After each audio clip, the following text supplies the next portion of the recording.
Salut mes chouchous, je suis très heureux de vous retrouver sur cette nouvelle capsule. J'espère que vous êtes en super forme parce que moi, j'ai la grosse patate.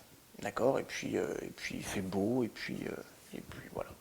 Donc voilà, je voulais juste partager ça avec vous. J'espère que déjà c'est bien. Hein. Non, hein, c'est pas suffisant. Vous attendez un petit peu plus. Hein. Vous vous êtes habitué à ce que je vous donne du contenu. Hein. Ouais. Ben, vous avez raison d'être exigeant parce qu'il n'y a que comme ça qu'on grandit. D'accord? Alors pour la peine, parce que vous êtes exigeant et parce que je vous aime, oui, sachez-le, je vous aime, je vais partager avec vous quelque chose qui est très important. Je rencontre très régulièrement beaucoup de personnes qui découvrent mon travail et qui me disent se sentir coupées de leur but de vie. Ça veut dire que on ne peut pas dire qu'elles errent sans but, mais elles ont oublié le véritable but de leur existence. Ok? On en connaît plein des comme ça. Vous, moi, il suffit de regarder juste autour de nous. On a des personnes qui vont être en pilotage automatique de leur vie, mais dès que tu leur dis « c'est quoi ton but fondamental ?» il n'y a pas trop de réponse. En tout cas, il n'y a pas quelque chose qui fait obligatoirement sens. Et le principe que je vais vous donner aujourd'hui va vous aider à peut-être recontacter, peut-être toucher du doigt votre véritable raison d'être. Okay. Parce que votre véritable raison d'être, c'est quoi? C'est quoi? C'est être amour et partager cet amour. Ça, c'est votre raison d'être. C'est la raison d'être de tous les êtres humains. Tout ce que l'on veut, okay, c'est plus d'amour dans ce que l'on est, dans ce que l'on fait, dans nos relations. Et vous allez voir que, comme je le disais dans les vidéos précédentes, ou bien vous vivez l'expression cet amour, et dans ces cas-là, vous pourrez dire aisément « je suis heureux okay. ». Ou bien, c'est pas le cas, et il y a de fortes chances que votre vie commence à se transformer dans une espèce de grande lignée de plaintes, et où vous verrez tout ce qui ne fonctionne pas. Et dans ces cas-là, il y a de grandes chances que vous me disiez « je suis pas très heureux dans ma vie ». D'accord? Nous sommes tous des faiseurs de miracles, mes chouchous. Et en ce sens-là, on a une tâche à accomplir. Pour ma part, moi, je pense que ces miracles, ce n'est rien d'autre que l'expression de l'amour. Et que ça doit se produire naturellement. Okay. Et que ces miracles, ils sont accomplis par ceux qui, entre guillemets, temporairement, ont plus pour ceux qui, temporairement, ont moins. Vous comprenez ce que je viens de dire ou pas? Je pense que notre job, c'est, si on a plus d'amour, on doit le transmettre. Vous savez, quand je fais ces vidéos, quand je vous donne ces vidéos, c'est profondément un acte d'amour. C'est pour ça que c'est stimulant. C'est pour ça que c'est aidant. Et je crois aussi, c'est pour ça aussi qu'on a ce retour, que j'ai ce retour de votre part, parce que quand je donne, je donne. Voilà. C'est comme ça. Et je me considère comme quelqu'un de profondément chanceux, même si je ne crois pas obligatoirement dans la chance, mais en tout cas, je suis quelqu'un de privilégié d'avoir eu accès à toute cette formation, d'avoir eu des mentors, d'avoir eu des personnes qui m'ont aiguillé, d'avoir eu la volonté d'apprendre, de vouloir sortir du lot, d'avoir rencontré ces périodes difficiles de ma vie et d'en avoir fait quelque chose. Et je me dis que j'étais un privilégié de pouvoir construire toute ma vie autour d'une passion et que si je ne la partage pas, c'est vraiment ou bien que je suis un abruti, ou bien que je suis un radin, donc pas généreux, le contraire de la générosité, ce qui pourrait m'angoisser le pire au monde, ou bien en fait que je suis vraiment quelqu'un de médiocre. Donc je crois que le miracle de l'amour, d'abord, il se produit par ceux qui ont temporairement plus que ceux qui ont temporairement moins. D'accord? Ça veut dire quoi? Ça veut dire qu'en vous ouvrant à votre puissance intérieure, il est important d'accepter que le véritable but de votre vie, c'est d'aider les autres. Ouais, je sais. Ça peut paraître difficile à entendre, parfois même à saisir dans un premier sens, parce qu'on est tous centrés sur soi et que notre dimension de l'ego amène toujours à ce qu'on soit centré sur soi. Mais ce n'est pas le véritable but de la vie. D'ailleurs, vous avez remarqué que toutes les personnes qui sont dans cette dimension exclusivement centrée sur l'ego ne sont pas particulièrement heureuses. Prenons des métiers, par exemple, qui sont des métiers dans lesquels c'est l'image, c'est en tout cas le regard extérieur qui fabrique l'image que j'ai de moi. Prenons les métiers, par exemple, de la scène, okay, ou des personnes qui vont être des grands acteurs de cinéma.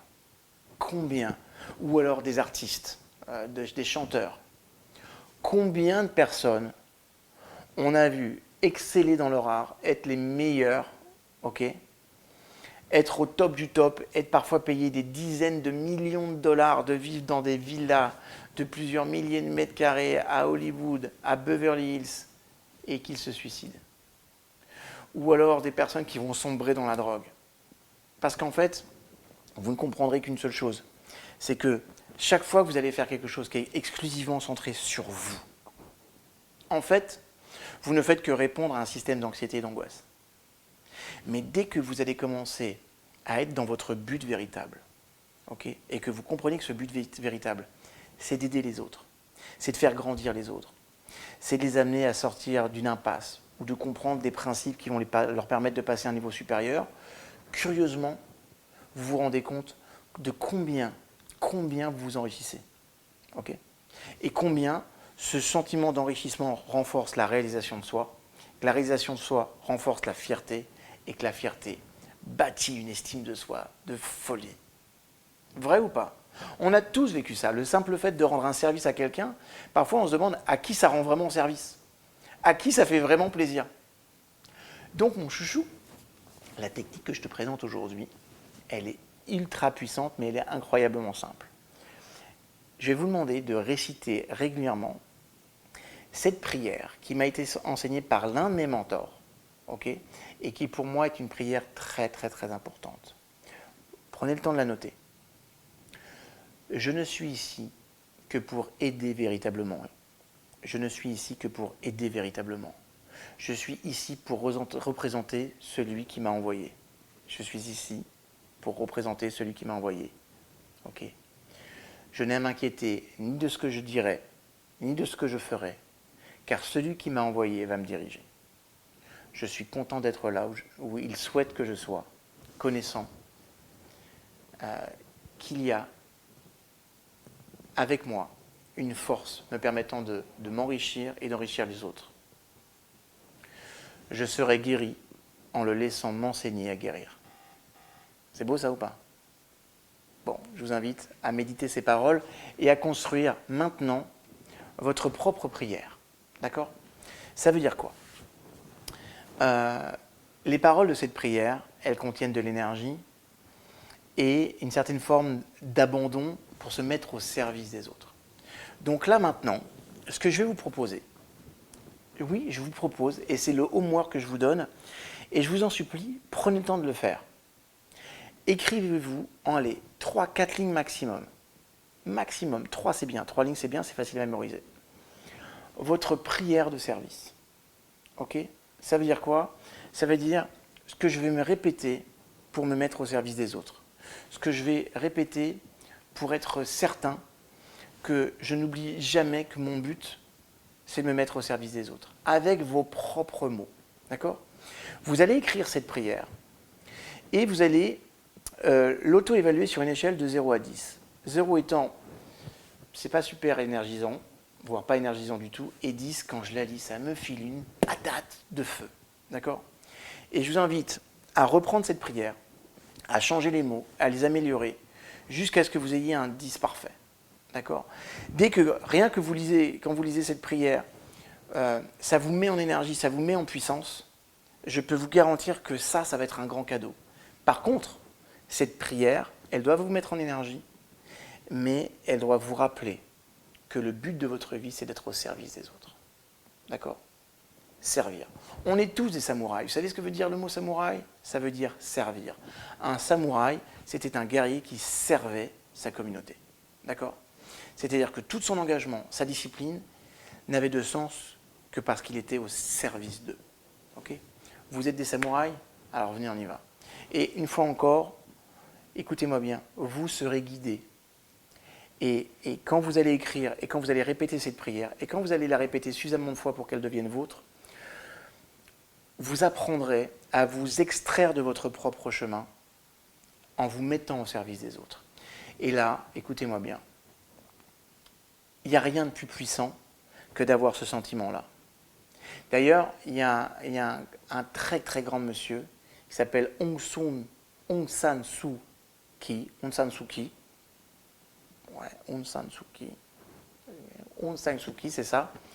Il était récipiendaire pour le prix Nobel de la paix. Et il a dit un truc qui était passionnant. Quand vous vous sentez impuissant, aidez quelqu'un. Quand vous vous sentez impuissant, aidez quelqu'un. J'aimerais que ce mot-là, intégrez-le d'une façon ou d'une autre dans votre prière. Ok ? Et vraiment, méditez ça. Vraiment aujourd'hui, je vous invite à méditer cette phrase, à l'écrire s'il le faut également, à l'inscrire dans votre prière, parce que cette phrase de Aung San Suu Kyi est un message qui est porteur d'énergie, mais surtout c'est un message qui a besoin d'être partagé.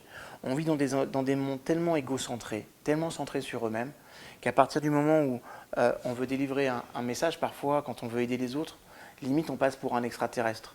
Okay ? Vous n'imaginez pas le nombre de personnes qui m'ont dit « Mais David, cette chaîne YouTube, pourquoi tu donnes toute cette matière ?» Surtout, mes confrères qui m'ont dit « T'es en train de tuer le métier. » Mais rien du tout, les gars. Vous devez comprendre que plus je donne, d'abord, plus je reçois. Ça, c'est mathématique. Et je peux vous garantir que moi, plus que quiconque, je m'en suis rendu compte. Regardez simplement l'évolution de la chaîne YouTube. Tous les abonnés de cette chaîne, et j'en suis très fier, sont des abonnés qui sont venus par eux-mêmes. On n'a pas acheté d'abonnés comme font certains. Vraiment, ça veut dire qu'aujourd'hui, on est rendu à près de 107 000. Cette communauté, elle s'est construite par vous-même. Okay ? Simplement parce que vous avez partagé aux autres personnes ce que vous aviez appris ici. Okay ?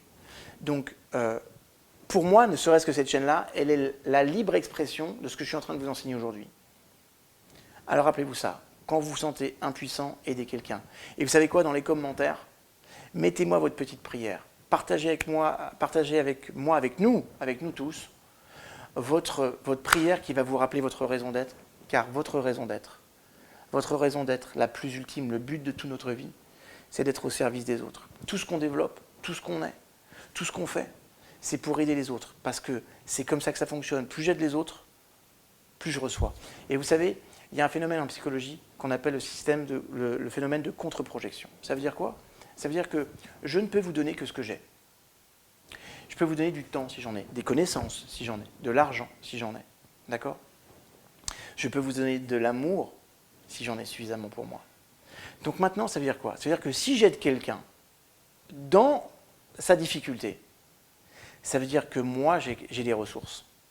Donc vous allez voir que curieusement, à chaque fois qu'on aide quelqu'un dans un domaine, on renforce notre mental à être quelqu'un de puissant dans ce domaine. C'est-à-dire qu'on est en train de dire, si je le donne, c'est que je le suis. Vrai ou pas ? On ne peut donner que ce que l'on a. Rappelez-vous, mes chouchous, quand vous vous sentez impuissant, aidez quelqu'un. D'accord ?